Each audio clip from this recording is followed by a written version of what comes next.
జింకే కాదు. Watch our web series Constable Kanakam streaming now only on ETV Win app.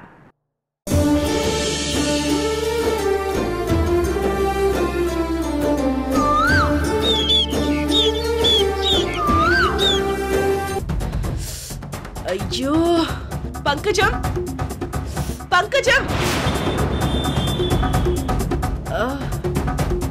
వామ్మో మంచి speed మీద ఉంది. ఆవేశంతో పిలుస్తుందంటే ఏం చేస్తుందో ఏంటో. పంకజం అమ్మా వస్తున్నానమ్మా. అమ్మాయి గారు ఏంటి పంకజం నీకు చెవుడు గాని వచ్చిందా? నేనంతలా పిలుస్తుంటే మాట్లాడవేంటి?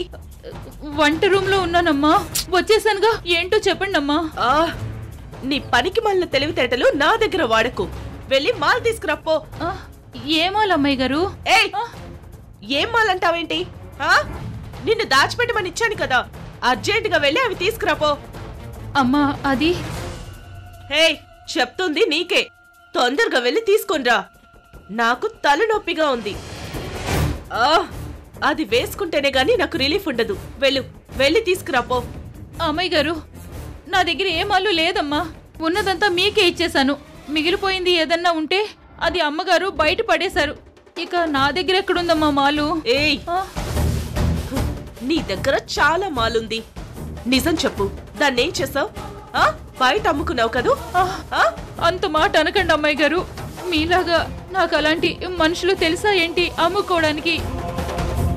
చెయ్యాల్సిందంతా చేసి నాకే నీతులు చెప్తున్నావా?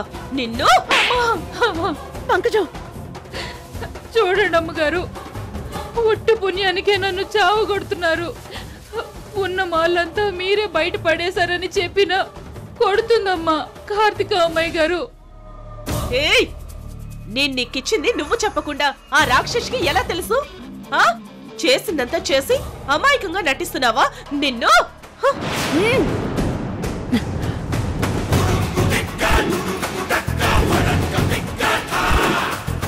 ఏంటి చెయ్యి పట్టుకున్నావు? మొన్న జరిగింది మర్చిపోయావా? ఆ రోజు ఇదే దెబ్బ నీకు తగిలింది. ఆ రోజు అదృష్టం కొద్దీ బ్రతికి బయటపడ్డావు. ఈసారి కొట్టానంటే నిన్ను ఆ దేవుడు కూడా కాపాడలేడు. అది గుర్తుంచుకో. మర్యాదగా చెయ్యొదులు. ఏయ్ నీ ఇష్టం వచ్చినట్టు ప్రవర్తిస్తానంటే చూస్తూ ఊరుకుంటాననుకోకు. ఈ ఇంట్లో అందరితో పాటు కలిసి ఉండాలి అంటే అందరికీ తగ్గట్టే నడుచుకోవాలి. పెద్దవాళ్ళకి గౌరవం ఇవ్వడం నేర్చుకో. అది నేనైనా సరే పంకజమైనా సరే. ఏంటి ఈ పంకజానికి నీకు నేను మర్యాద ఇవ్వాలా? అందరూ మర్యాద అంటే చేతులతో దండ పెడతారు కదా, కానీ నేను చెప్పుతో దండిస్తాను. ఆ మర్యాద కావాలా? అక్క నువ్వు ఎవరితో మాట్లాడుతున్నావో తెలిసే మాట్లాడుతున్నావా? ఏయ్ నోరు మొయ్యవే. నా జోలికొస్తే ఎవరికైనా చెప్పుతోనే సమాధానం చెప్తాను.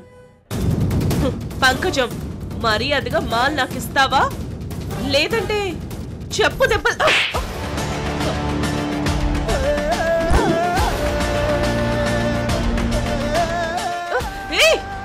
నన్నే కొడతావా? వదులు వదులు, మర్యాదగా నన్ను వదులు. వదలలేదంటే నీ అంత చూస్తాను. అమ్మా అమ్మా దాన్ని వదిలేద్దమ్మా. వదిలితే నిజంగానే అందరినీ చంపేస్తుందమ్మా. వదలొద్దు. ఏయ్ రానమ్మా, నా సంగతి తెలుసు కదా. మర్యాదగా నన్ను వదలకపోతే మీ అందరి అంత చూస్తాను. ఏంటి నువ్వు నా అంతు చూసేది? ఇప్పటిదాకా పోనీలే పాప మరి వదిలేశాను. నీ ఇష్టం వచ్చినట్టు ప్రవర్తిస్తాను, అందరినీ కొడతాను, చంపుతాను అంటే చూస్తూ ఊరుకుంటాననుకున్నావా? ఏం చేస్తావు? ఏం చేస్తానో చూపిస్తాను. మీ నాన్నగారు నీ మీద జాలిపడి అడిగినంత డబ్బిచ్చి కావలసినంత స్వేచ్ఛ ఇచ్చేసరికి నీ ఇష్టం వచ్చినట్టు ప్రవర్తిస్తున్నావు. నిన్నిలా కాదు. రా వదులు వదులు వదులు, తీసుకువెళ్తున్నావు. వదులు వదులు వదులు.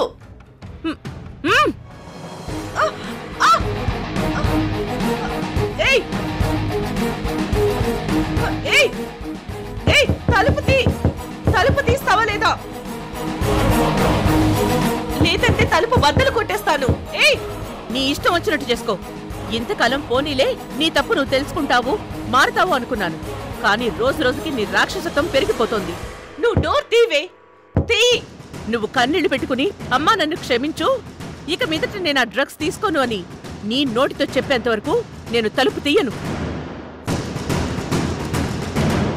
పంకజం, అమ్మా తను అరిచి గేపెట్టినా సరే తనని బయటకు వదలొద్దు. తనకు కావలసిన తిండి మంచినీళ్లు ఇవ్వండి, అంతే తప్ప బయటికి మాత్రం పంపించొద్దు. అర్థమైందా? అలాగే అమ్మగారు. మంచి పని చేశావమ్మా, లేదంటే అందరి మీద పడి తనిష్టం వచ్చినట్టు ప్రవర్తిస్తుంది. ఈ దెబ్బతో అయినా బుద్ధొస్తుంది. ఏయ్ రాక్షసి, నిన్ను ఊరికి వదిలిపెట్టని చెప్తున్నాను. ముందు డోర్ ఓపెన్ చేయవే, తీయవే. సరే పదండి. వస్తే రాక్షసి, నన్నే లాక్ చేస్తావా? ఛా!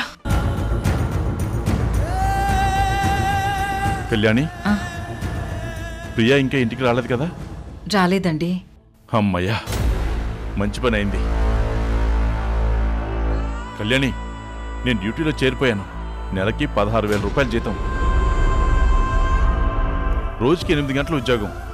ఎక్స్ట్రా డ్యూటీ చేస్తే ఎక్కువ డబ్బులు ఇస్తారు. వచ్చే డబ్బులు కనీసం ఇంట్లో పాలు ఇంటెద్దు వరకు అయినా సరిపోతాయి. కొంతలో కొంత అయినా ప్రియాకి చిన్న వెసులుబాటు ఇచ్చిన వాళ్ళం అవుతాం. అన్నట్టు నాకు యూనిఫామ్ కూడా ఇచ్చారు.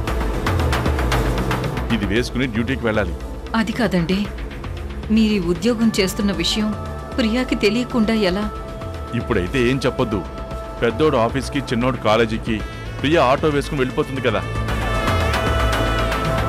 అందరూ పనులు ముగించుకుని వచ్చేసరికి డ్యూటీ అయిపోగొట్టుకుని నేను ఇంటికి వచ్చేస్తాను. కొద్ది రోజులు ఇలా కానిద్దాం. ఆ తర్వాత తెలిసినప్పుడు ఏదో రకంగా సర్ది చెప్పుకోవచ్చులే. ఏంటి నాన్నా, నువ్వు సెక్యూరిటీ గార్డ్గా జాబ్ చేస్తున్నావా? అది ప్రియాకు తెలిసిందంటే ఎంత సీరియస్ అవుతుందో నీకు తెలుసు కదా నాన్న. అందుకేరా, తనకు తెలియకుండా కొద్ది రోజులు మనందరం దాచిపెట్టాలి. ఎందుకు నాన్న? నీకు తెలియదేముందిరా, పాపం ప్రియా ఒక్కతే రెక్కలు ముక్కలు చేసుకుని కష్టపడుతుంది.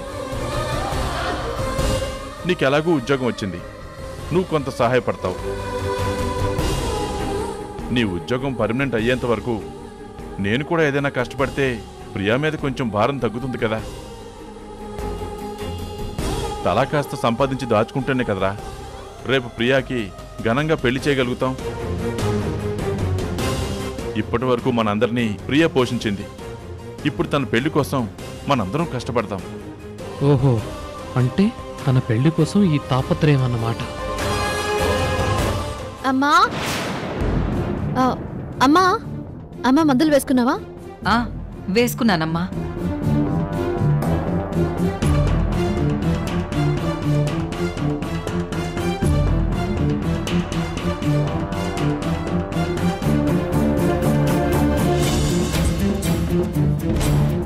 నువ్వేంటి ఈ టైంలో వచ్చావు?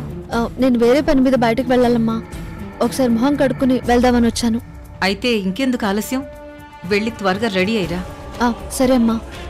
నాన్నా, చెప్పమ్మా. అది నేను భోజనానికి ఉండడం లేదు, మీరు తినేయండి.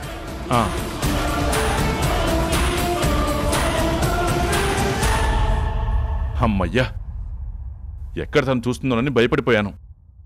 ముందు లోపల పెట్టు. ఎన్ని రోజులు దాచిపెడతారు నాన్న? నిజం నిప్పు లాంటిదని మీరే చెప్తారు కదా. దాన్ని దాచడం ఎవరి వల్ల కాదు. కనిపెట్టినప్పుడు చెప్పొచ్చులేరా, ఇప్పుడైతే తప్పించుకున్నాం కదా. ముందు అవతల పెట్టు, వెళ్ళు. ఏంటి నాన్న, ఏంటి ఏదో తప్పించుకున్నావు అంటున్నారు? దేని గురించి?